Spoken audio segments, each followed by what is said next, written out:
Raison express, Je t'en ai mis 20 plus 2 en sup. Ok. une oreille attentive. Toi, le marquage, tu peux le faire, toi, ou pas? Je peux faire une gravure ouais, dessus. Alexandre Allot s'est vite fait remarquer par ses clients, les aéroports.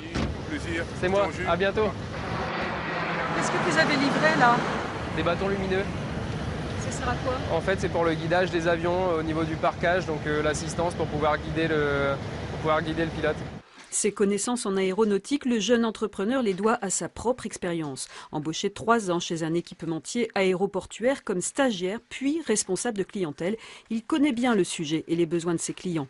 Alors quand la société dépose le bilan, pas question pour lui d'oublier tout ce qu'il a appris. Ce marché, il y croit. Je me suis rendu compte qu'il y avait quand même un certain potentiel, malheureusement un manque d'innovation au sein de cette société. C'est pour ça que j'ai décidé de reprendre une partie de l'activité. Le néo-entrepreneur voit large, un catalogue varié pour attirer la clientèle et surtout il met la main à la pâte. Il fabrique et répare lui-même le matériel de communication.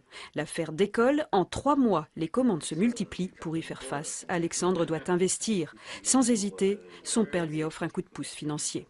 C'est un travailleur et en plus il a la baraka comme on dit, donc il a tout pour y réussir et je suis sûr qu'il réussira. En moins de 2 ans, le jeune homme a augmenté son chiffre d'affaires de près de 60%. Une réussite qui lui permet aujourd'hui de se verser un salaire et bientôt d'embaucher.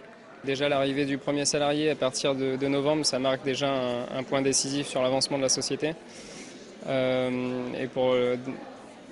Et également concernant le développement de la société, davantage de produits toujours diversifiés, mais toujours pour les aéroports. Dans 1 mois, Alexandre Allot et son salarié s'installeront dans de nouveaux locaux, prêts à s'envoler pour de nouvelles aventures.